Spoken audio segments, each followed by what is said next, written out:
We're also watching to see what impact redistricting is going to have at the State House and in the congressional races. Here's a look at that new congressional map in Indiana. You may be voting in a different district this year than last time around. So let's break down some of those congressional races here one by one. We start in the 1st district with a closely watched race in that typically Democratic stronghold. This year, Republicans are targeting this Northwest Indiana district as one they think they can flip. Incumbent Frank Mrvan facing a challenge from Republican Jennifer Ruth Green, who's been pretty visible in the news here in recent weeks after her military records were leaked. Now in the 2nd district in the South Bend area, Republican Rudy Yakym and Democratic candidate Paul Suri are squaring off in the general election and the special election being held to fill the remainder of Jackie Walorski's term after her tragic death in a car crash earlier this year. 3rd district in the Fort Wayne area, incumbent Republican Jim Banks has been moving up the ranks of GOP leadership. He's taking on Democratic challenger Gary Snyder in that district. And in the 4th district race, another Republican incumbent, Jim Baird, I spoke with he and his opponent here in studio ahead of next week's election. What are your biggest priorities if you're re-elected to Congress? Well, you know, I think we have a responsibility in Congress to make sure that the people from this district have a voice at the legislative table. And so this year, the way the current economic environment is, I think inflation, immigration, and safety, all of those are important aspects. I have a 4-year-old granddaughter, and I believe she should have the same rights as her mother and her grandmother. I believe she should have even the same rights as men. I think she should be equal pay. I think she should have to be able to freedom of choice. All right, more of those interviews on our website. Now to the 5th district. Victoria Spartz up for re-election against Janine Lake, though reportedly Spartz is also considering a run for Senate in 24, as she told me this week. Is it something you're considering? Well, we'll consider that. I think, you know, Senate could use some conservative women, but I think we need to go through this election and then we're going to discuss it. It's a big commitment, it's a big responsibility, but I want to make sure that Indiana has good leadership in the House and in the Senate, and we have people who get things done. I wish her well in her future endeavors, but I think that kind of gives a signal maybe to voters that, you know, she doesn't want the job that she's currently in, which is to be a representative.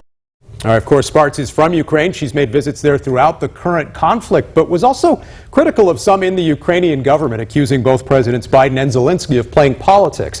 Her opponent had some rather pointed words about that when we spoke last week.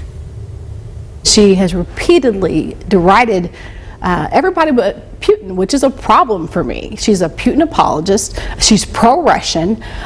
She's a native of Ukraine. She's a native of Ukraine. And has talked about the need to defend Ukraine. Yes, but she's been very, very critical of President Zelensky. She's been actually very critical to the point where people like Lindsey Graham have asked her, you know, to tone it down a little bit. Given the fact that you're from Ukraine, do you find those kinds of comments insulting?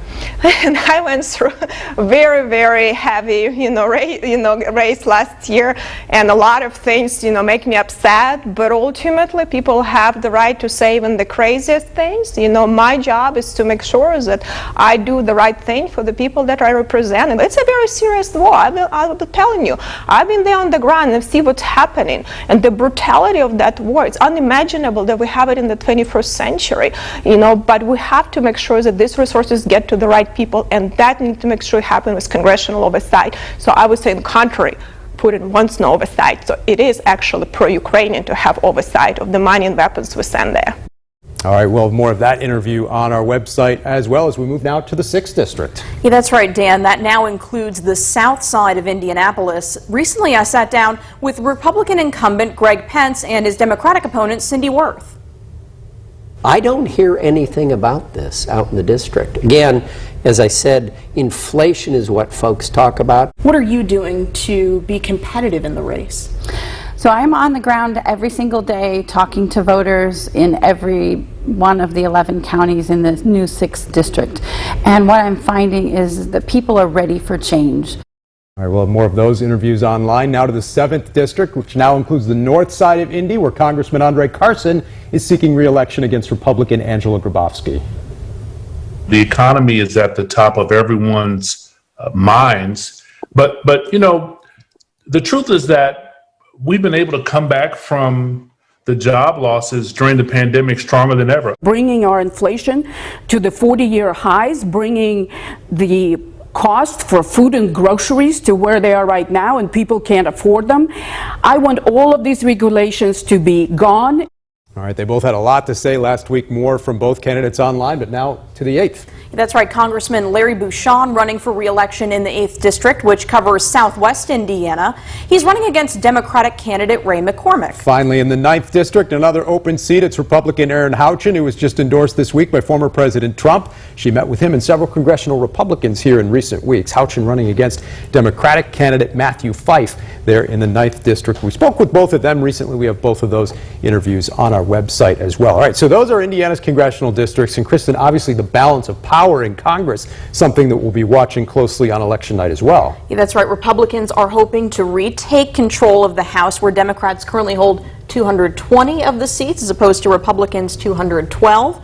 And in the Senate, it's a 50-50 tie, so all of the Senate races, including the one here in Indiana, will be important in terms of that national balance of power moving forward. All right, Kristen Eskow, thank you so much. We'll see you on election night. We appreciate it. Coming up next on this week's edition of In Focus, we'll hear what President Biden had to say in a speech this week about the state of our democracy and get our panel's thoughts as well. And later, the Attorney General now facing a lawsuit from an Indiana doctor.